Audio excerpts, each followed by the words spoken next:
I'm really excited to continue our series that we've been calling Humble and King. Humble and King. And we talked last week, we started off last week where Jesus came humble, right? He came in a manger. He came, just the fact that he came in flesh was him coming humble, right? When you're God and you have all authority and you come as a person, that in and of itself is a humbling entrance into the world in which you created. And so you have that component. And then he was a carpenter, and there's all these things. He came humble, but let us not forget that he also came and he is king. In fact, the Bible even one-ups that. It says he is King of Kings and he's Lord of Lords. And so the reality is, because that's how he came, we have to deal with this dichotomy in real time. We have to deal with a king that has all authority and somebody that has incredible humility, and we have to take that in, and if we're not careful, it will kind of mess us up, because Jesus is both these things all in real time and all at one time. And so we have to navigate that accordingly. And I want to preach a message today, because not just is he a humble king, but I want to preach this message today. He's also a different kind of judge. He's a different kind of judge. And in John chapter 8, verse 2, it reads like this. It says, "Early in the morning, Jesus came again to the temple. All the people came to him, and he sat down and he taught them. The scribes and the Pharisees brought a woman who had been caught in adultery, and placing her in the midst, they said to him, 'Teacher, this woman has been caught in the act of adultery.' Now in the law, Moses commanded us to stone such a woman." Now they're talking about the old-fashioned kind of stoning, not the more contemporary kind that we're used to. "So what do you say?" This they said to test him, that they might have some charge to bring against him. Jesus bent down and wrote with his finger on the ground. And as they continued to ask him, he stood up and said to them, "Let him who is without sin among you be the first to throw a stone at her." And once more he bent down and began writing on the ground. But when they heard it, they went away one by one, beginning with the older ones. And Jesus was left alone with the woman standing before him. Jesus stood up and he said to her, "Woman, where are they? Has no one condemned you?" And Jesus said, "No one, Lord." And Jesus said, "Neither do I condemn you. Go, and from now on, sin no more."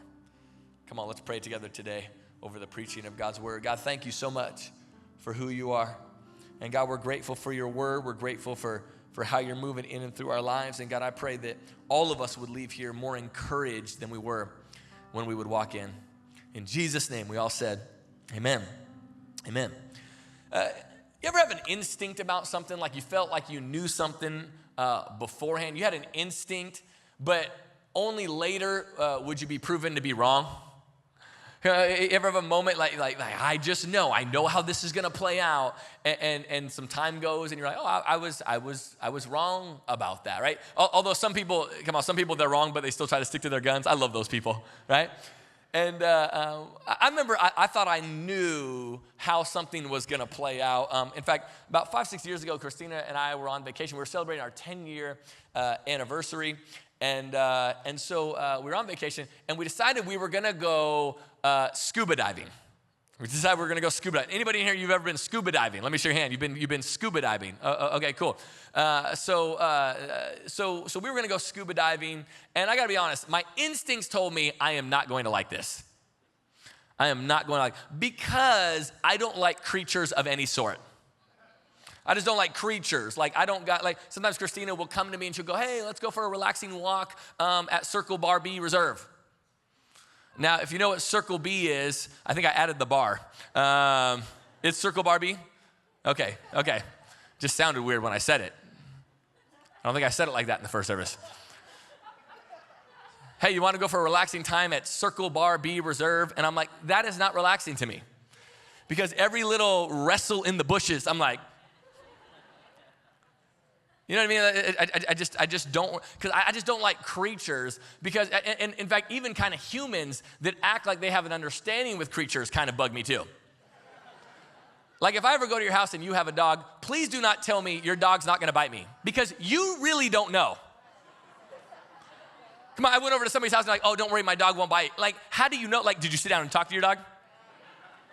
Like you guys have had a conversation, like he knows he's gonna get grounded for a month if he bites me. Like no, you don't speak dog. You don't know the inner workings of the heart of your dog.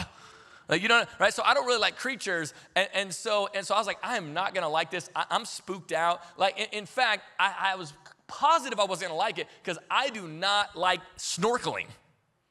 I just don't like snorkeling. Now, Christina, on the other hand, I was convinced is gonna love it.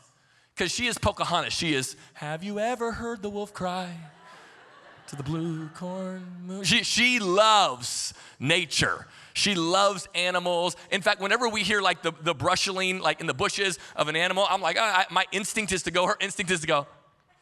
It's just an instinct. It's the Alaskan in her, and she loves to snorkel. She loves, I call her Nemo. She loves to snorkel. She'll be just snorkeling. When we do these excursions, she's snorkeling. And I like go in for like a couple minutes and I get a bad thought in my head. You ever swimming in the ocean and you're like, nope, time to get out. I got a bad thought in my mind, right? And so I'm the one sitting on the boat, like with the guides, drinking waters, like just kind of hanging out while so I was like, she's gonna love it, I'm gonna hate this, but I love my wife, and so I do a lot of things I hate, okay? And so we go, right? We do the little test, we do all the thing, and we go, and we're way underwater, and we got the tank and the whole deal. I gotta be honest, I was shocked, I was wrong, because I loved it. I could have stayed down there all day. I felt like an astronaut. I felt like I was like, this is amazing. And for some reason, I felt more confident than I feel when I'm snorkeling. I actually felt like tougher. Like I felt like if me and like a fish got in a squabble, at least I'm like standing on the ground. When I'm snorkeling, I just feel like a bobber. Like at any point, that thing can take me down. And so I was convinced. I knew Christina was going to love it. And sure enough, we go up to the boat. I take off my mask. I'm all smiles. I'm like, oh, this is going to be like our new thing. This is going to be a thing that we do. In fact, we're in Florida. This could be a thing. Come on, guys. You ever think you have a thing, and then you look at your wife and you're like, nope, you don't have a thing. This is not a thing. This is going to be an individual activity if you ever want to do this again. And I look at Christina, convinced she's gonna love it, and she's just looking at me like she's getting ready to throw up. She goes, I did not, that was terrible. I never want to do that again. My instincts were wrong. I think sometimes if we're not really careful, I think we think just because we have an instinct, we think it's right. And sometimes your instincts betray you. Sometimes your instincts are wrong. And sometimes it doesn't have that much consequences. Sometimes the consequences actually can harm your whole life. When I was growing up, I had friends that were brothers. And there were three of them, but two of them were my age. One of them was my age, and then one of them was older. They were the Ford boys, and Nathan was my age. Brian was a year older, so we all hung out. But they had a little brother named Greg. Little brother. Now, I grew up an only child, so I did not have to deal with little brother dynamics. So whenever I would go to one of my friends' house that had a little brother, and now, by the nature of I'm there, like hanging out, playing with them, now I had to deal with little brother dynamics. Come on, anybody in here, you have a little brother. You have a little, okay. Anybody in here, you are a little brother. Okay, yeah. We despise you just a little, all of you, okay? Because you messed up all of our games. You messed up all of our games, right? Because I would go to the Ford's house, and the mom would always say, well, you have to include Greg. You have to include him. And we were like, well, he was quite a bit younger than us, and we don't really want to include him in the game. He's gonna mess up the game. So what we'd do is he'd come out, and for some reason he was like this little kid, but he had like a New York accent, but he was like from Washington State. It made no sense, okay? Only added to his annoyance, and he'd be like, you gotta let me play. Like he would just come out, and he was like, I can't stand this little kid. Little brother problems. I was not familiar with. And so what we would do is, like if we were playing baseball, we would let him hit once every 4 of our at-bats, right? We would include him just enough to keep him on the hook where we didn't get in trouble, but we wouldn't totally ingratiate him to where he would ruin the game. And the reason why we didn't let him play every game is because every game he played in, he ruined. Every single one. Like, for example, like we'd be playing this game called ball tag, where it's like tag except you throw a ball at each other. Much more fun, much more violent, okay? And every time, and so we would let Greg play one of every 4 rounds. Well, every time you were running after him and you were getting ready to hit him, he would act like he got hurt. He'd go, oh, my ankle, time out, my ankle, time out. Little brothers. I didn't care. I would just throw the ball as hard as I could, right? Like right at him, right? I didn't even care. It's not my little brother. You can deal with it, Kathy. That was his mom's name. Somewhere Kathy's listening to this right now.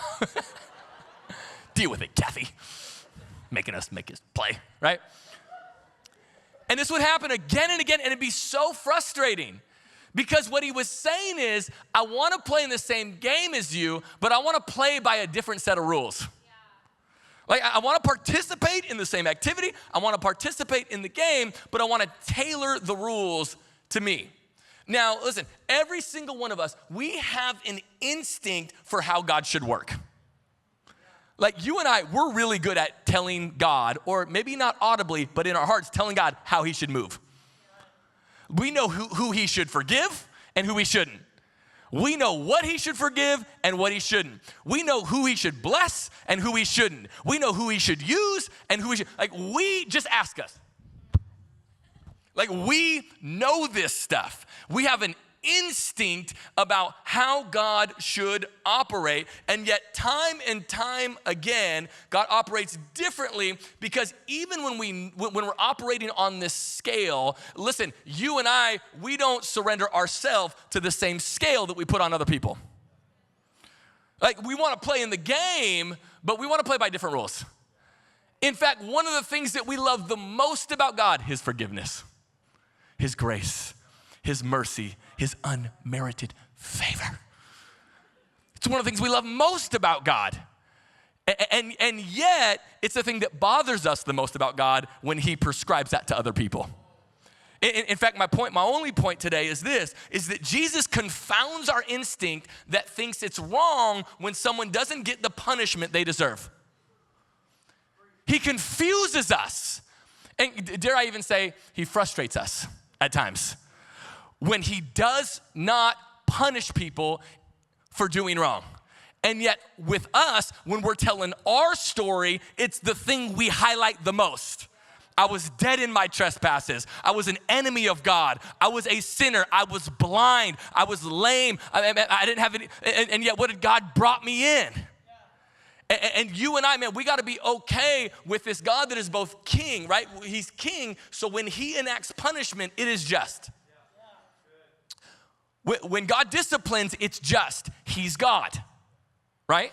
However, because he's humble, he offers his hand of compassion and grace. We love this for us, but we think it's a miscarriage of justice when it is given to other people. In fact, we see this playing out in John chapter 8, verse 2. It says, early in the morning, he came again to the temple. All the people came to him, and he sat down and he taught them. And the scribes and the Pharisees brought a woman who had been caught in adultery, and placing her in the midst, they said to him, "Teacher, this woman has been caught in the act of adultery." You ever gotten put on the spot? Come on, you just got, you're like, whoa, I didn't. Like, some people, you know who they are in your friend group. They're made to be put on the spot. They act like they don't like it, but they love it. They're like, hey, we're going to have so-and-so sing right now. They're like, no, okay. Johnny Pena on our team is a lot like that. He's made to be put on the spot. He's great. He's like, okay. Here I am. Right? And when you're put on the spot, sometimes it's like you're just not ready for it. Like the last time I went to Alaska, I only went to Alaska twice.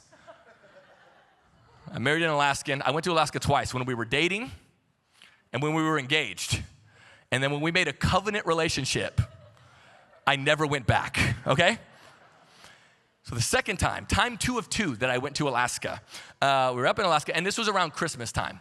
And we went up, and Christina's two sisters, and they were there with their dudes. One of them was married. In fact, the youngest one was married, and then Christina's middle sister was there with her boyfriend, and they were getting ready to be engaged, and me and Christina were recently engaged. And we go up to Alaska, and now, if you're married to somebody who didn't grow up in church, and maybe you did kind of grow up in church, you grew up in two different planets. Like Christina, couldn't watch the Smurfs, and I grew up watching Nightmare on Elm Street from the time I was 5 years old, okay? Very different worlds, okay, that we grew up in. So I go up, and her dad's a pastor, and so that makes Christina a pastor's kid. A PK is the term that's short for that. In fact, it didn't dawn on me until about 2 months before my kids were born that my kids were going to be PKs. I know that's very strange for you to think, but like, it was like 2 months. It's like Christina's like 7 months pregnant. I'm driving in the car, and it like hit me, and my whole countenance changed. I'm like,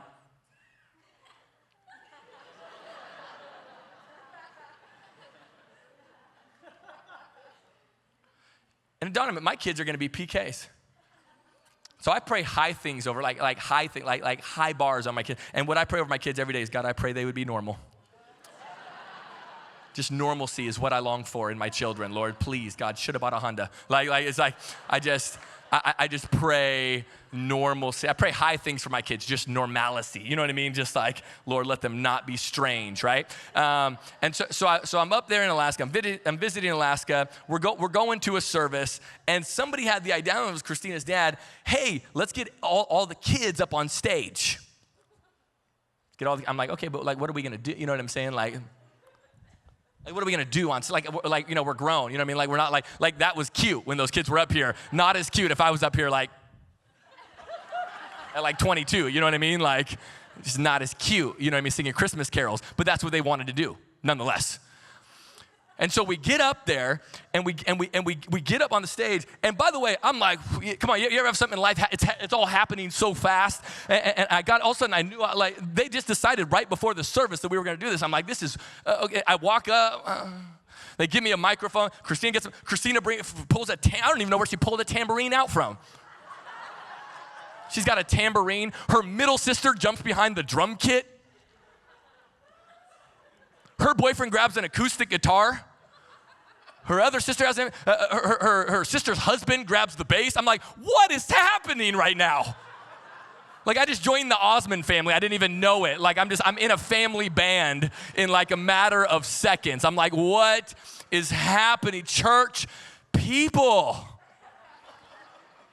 I'm like, what is happening right now? And I'm standing there, and I turned into like the kid. There's always one kid in there that like stands the whole production like. I instantly at 22 years old became that kid. Like, I was like, I had a microphone. I'm like, and all these, they're jamming. They're all singing like, we wish you a Merry Christmas. I'm like.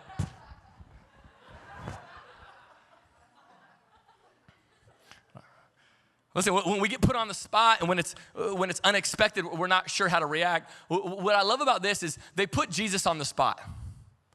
And the amazing thing is that this is exactly what he came to do.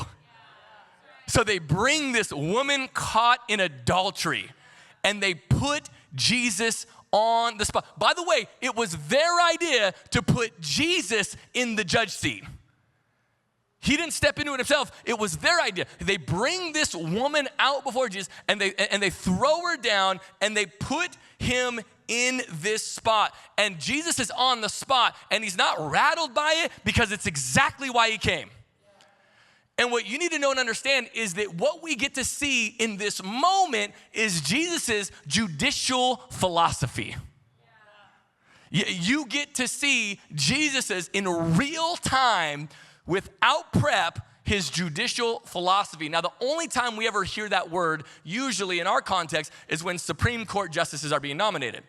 And so you get to hear, what is the philosophy of that judge? And some judges are more activist judges where they really try to focus on the spirit of the law, maybe not on the letter of the law per se. And they're trying to get the spirit right of what forefathers were trying to say. And then there's other people that are more reserved, and they're called constitutionalists, and that's kind of what's guiding them. And they're more letter of the law, so if it doesn't say that. And so you hear this term, judicial philosophy. What we get to see in real time is Jesus Christ's judicial philosophy.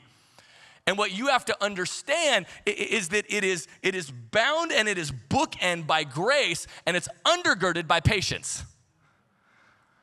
So we get to see it in real time. It is bookended by grace, but it's undergirded by patience. In fact, in Peter's writings in the Bible, he says this. He says, listen, God is not, because people were always waiting for the second coming of Christ. Instantly, like the day he went up to heaven and ascended into heaven, they were waiting for his second coming.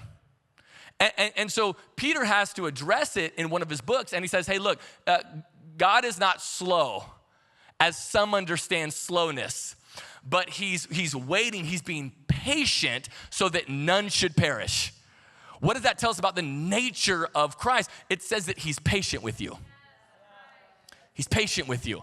And I know for you and I, we will beat ourselves up because of something that we have wrestled with for 30 years. And Jesus is going, all good, I got you. I know to you that's a long time. In comparison to eternity, that's nothing. I'm still working you out. You're still a work in progress. Is anybody with me? Is anybody grateful for that today? That God is with you on this journey? And I know for you, it feels like forever. Feels like you've been in this spot forever. And Jesus is saying, no, it's all good. Because my philosophy is bookended by grace, and it's upheld by patience. Now, what's interesting is these people throw this woman before Jesus, and now they've already made up their minds about her. You ever felt like you've been put in a box by people? That people have decided who you are. That's why sometimes growing and start making steps towards Jesus in front of your family that knew you before, or your friends that knew you before. And sometimes those are the hardest people to grow in front of because oftentimes they've known us for so long that it's not even like an intention of theirs. They just put you in a box that says this is who you are, and it's like you almost have to like hover to like, I'm different. You almost have to do something like miraculous to prove to them that you're different. See what happens sometimes is that people will unintentionally and sometimes intentionally put you in a box. These people who brought her out before, they've put her in a box, and the box is adulterer. That's the box. That's who she is. And now, Jesus, you are the judge. Now you tell us what you see. And what's interesting, and this is why, by the way, it's so careful for you and I not to make sweeping judgments about somebody's future, because we do the same thing. We put people in a box, and then we don't let people out of it. And then once people are in that box, they stay in it, and it's unhealthy for us because they can be growing, but we're keeping them right where they're at. And so what ends up happening is because once you see something, it's hard to unsee it. It's hard to unsee it. In fact, Michael Mutz, who I just love dearly, he was telling me a story. This is a while back. He saw a cockroach at a restaurant that I really like. I'm not going to say what it is, okay? I'm not trying to ruin somebody's business today. It's Sunday. I'm trying to be good.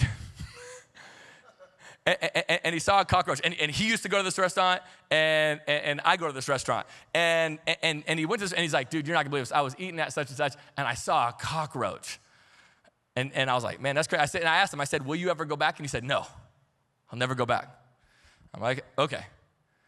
But I kept going. Because you know what I didn't see? I didn't see the cockroach. That brother saw the cockroach. And so it was easy for me to go, maybe it was a fly and he thought it was a cockroach. It was easy for me to continue to have a future and to continue to frequent that place because I didn't see it. But Michael, once he saw it, that's all he could see. And so every time he would have went back there, that's all he could have thought about. Aren't you grateful that Jesus has the ability to see your future? Come on, he just doesn't see your current state. He doesn't just see where you're currently at. He doesn't just see your past and the mistakes you've made. He actually can see your future. That's why he doesn't put you in a box. That's why he can say not guilty, because he's not even talking about your current state. He's talking about where you will ultimately be. Come on, anybody grateful for that today? That Jesus doesn't put me in that box. He sees the future, and that's why acquittal is possible. And then in verse 5, right, they make their case to Jesus. They say, now in the law, Moses commanded us to stone such a woman, so what do you say? This they said to test him, that they might have some charge to bring against him. Jesus bent down and started writing with his finger in the ground. And as they continued to ask him, he stood up and said to them, "Let he who is without sin be the first to throw the stone at her." I want to have the team come up. I want to finish with a couple thoughts. I could go forever just on this, but it's interesting to me that the longer we follow Jesus, sometimes the less grateful we can be about his grace. It's interesting. I don't think it has to be like that. I just think it plays out. I think what used to blow us away about God, and what used to have us in tears about God, and what used to make our heart beat fast about God, and what used to man, I'm willing to sacrifice anything for God, is now something that we have come to take for granted. And I think as a result, it can impact the way that we see other people, because the further you get removed from the time that you stepped into salvation, the more dangerous you can be. Because what can happen is you can forget that you need that grace of God as much today as you did 15, 20, 25, 30 years ago than when you first stepped into faith. And so the million-dollar question in this whole series of passages is this. It's obvious, right? It's obvious. What was he writing? Come on, that's the million-dollar question, right? What was he writing? I mean, what a moment. Like what an incredible moment. I mean, think about this. He's teaching in a setting just like this. They pull this woman, they throw her in front of them. This woman's been caught in the act of adultery. Jesus, he's sitting there when he's teaching. And he just starts writing into the sand. It says that he was doing it twice. So it wasn't like a mistake. It wasn't like the writer, he was doing something else, and the writer, the observer misunderstood what he was doing. It says he was writing, he says something, it says he goes back to writing. Come on, there's a lot of things in Scripture that are mysteries. Ooh, that's a good one though, huh? What's he writing? He's teaching. Bring out this adulterer, he starts writing. Now, there are a lot of different theologians have a lot of different thoughts, a lot of different commentaries that say a lot of different things. Some people think he was doodling. Doubtful, I think. Tic-tac-toe, Jesus. He's never lost. Terrible dad pastor joke, but it still works. But he's writing. Some theologians believe that he's writing the Ten Commandments, right? That he's writing the Ten Commandments. Can we be a little bit imaginative today? Can we use some creativity? I'm not a brilliant guy, so I'm a simple man. So I think very simply when I read the Bible, and this was the conclusion that I've drawn. Whatever he was writing, it had to be convicting enough for him to know if he said, "He who is without sin throw the first stone," that he would know that nobody would throw a stone. He'd have to be confident enough. And so I'm of the belief that whatever he was writing was convicting enough to the men who were accusing this woman, for him to feel confident that nobody would attempt to start an activity that would kill her. And what I believe is, maybe it was the Ten Commandments. Maybe it was very general like that. Maybe it was like, and then they saw that the Ten Commandments. But let's for a second just assume that he was writing down their transgressions specifically. He's writing down their transgressions. He's writing them on the sand. And could you imagine, one by one, the accusers starting to read their transgressions in the sand that Jesus was writing, while they're yelling, "Hey, the law says we should kill her"? What'd you write down there? Ooh.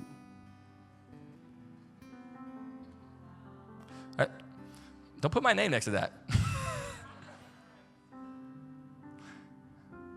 Because there were a lot of laws that would have been deemed worthy to stone somebody. And I think you and I got to be really careful when we start finding other people's stuff and throwing them into the center ring,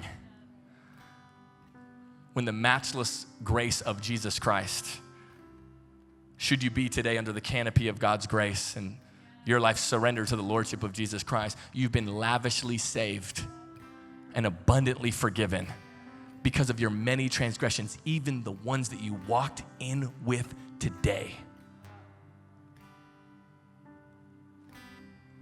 We've worked really hard at our church not to be a judgmental church that has a judgmental spirit. And we're not without error. We make a lot of mistakes. But if we're anything, I want us to be that kind of church. And I want you to be those kind of people. And the reason why is because it serves your life. You know, a judgmental spirit, it's like a poison that gets in your bones. Ask me how I know. I would venture to say that if you and I had a conversation, we've all been there and float in and out from time to time. And it's usually when we just forget the grace that God has extended towards us. It finishes with, I could go, it finishes. But when they heard it, they went away one by one, beginning with the older ones. And Jesus was left alone with the woman standing before him. And Jesus stood up and said to the woman, where are they? Has no one condemned you? And she said, no one, Lord. And Jesus said, neither do I condemn you. And he says this is important for the message. Go and from now on sin no more.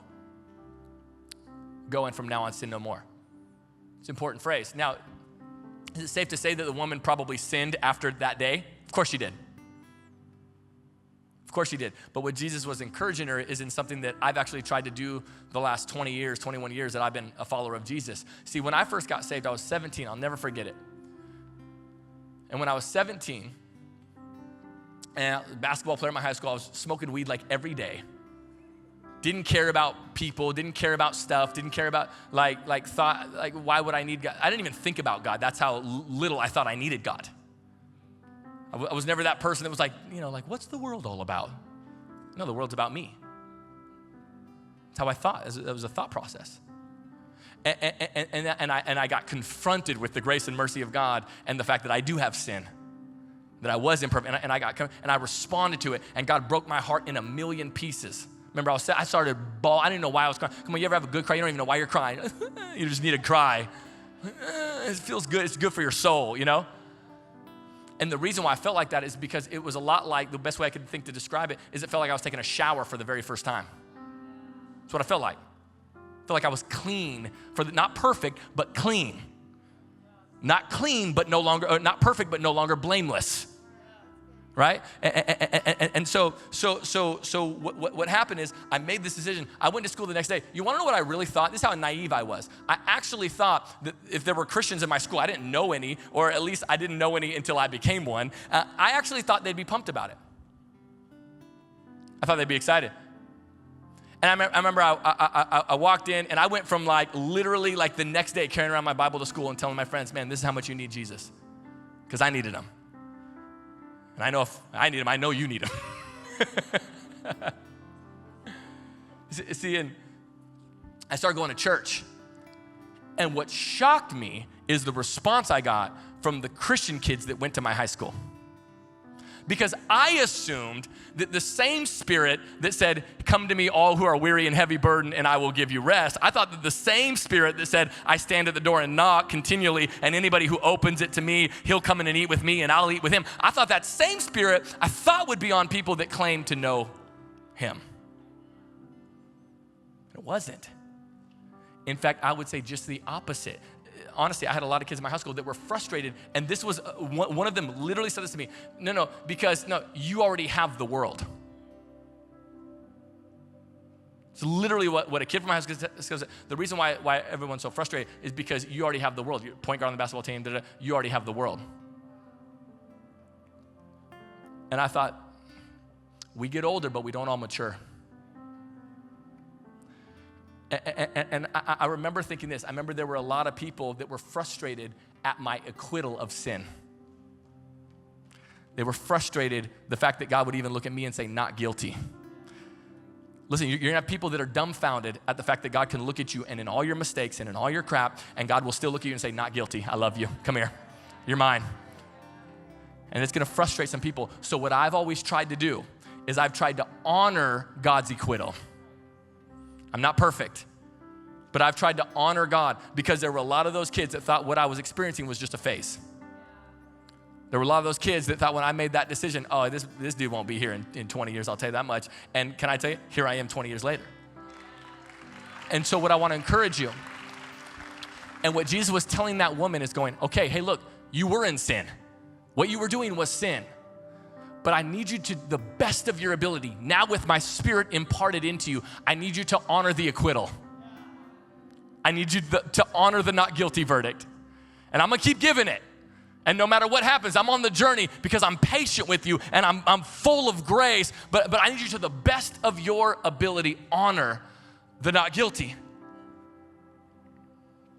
See, over the years, you've had a lot of people sit in the judgment seat of your life. And so have I. And some of them are natural, right? You have teachers, right? We grow up and we have teachers that are judging our work and they sit in the judgment seat. We have parents, we have bosses and employers and leaders and pastors. There's people that have sat on the judgment seat of our life. And I think that's okay. And that's fine. And some of it's really natural. However, can I encourage you? Make sure your ear is the most in tune to the not guilty that God would speak over your life. Make sure that your ear is most in tune to the Spirit of God saying, hey, I got you, I'm for you, I love you, there's grace, there's forgiveness, there's mercy, there's love, there's acceptance. Listen, it's why you got to just start tuning out the wrong. Some of you have too many judges sitting on the throne room of your mind. Your mind is not supposed to be the Supreme Court. Some of you have like 9 judges in your mind. And the reason why you keep getting frustrated in your walk with Jesus is you just go with whatever one the majority says. But in the kingdom of God, it's such that if 8 of them are saying this, but Jesus is saying this, Jesus' one verdict outweighs the verdict of the 8 others. That's just the way it goes in the kingdom of God. And so 2 commitments. One is that you would continue to see God as a good judge, a different kind of judge. A judge that would say, hey, you're acquitted, I love you, go sin no more, honor the not guilty. But also that you wouldn't take a judgmental spirit into 2021. It's not serving you. It's not serving you. It's not making you a more loving, joyful person. It's not serving your marriage. It's not serving your friendships. It's not serving the Christians that you look at from afar on Instagram and judge. It's literally not serving you. It's harming you. It's poisoning the well of your soul. And it has implications. And so I would just encourage you, leave that judgmental spirit in 2020. Say, God, I'm not going to carry that with me. I want to live freed up and joy-filled because to the degree that I give will be the degree that I receive.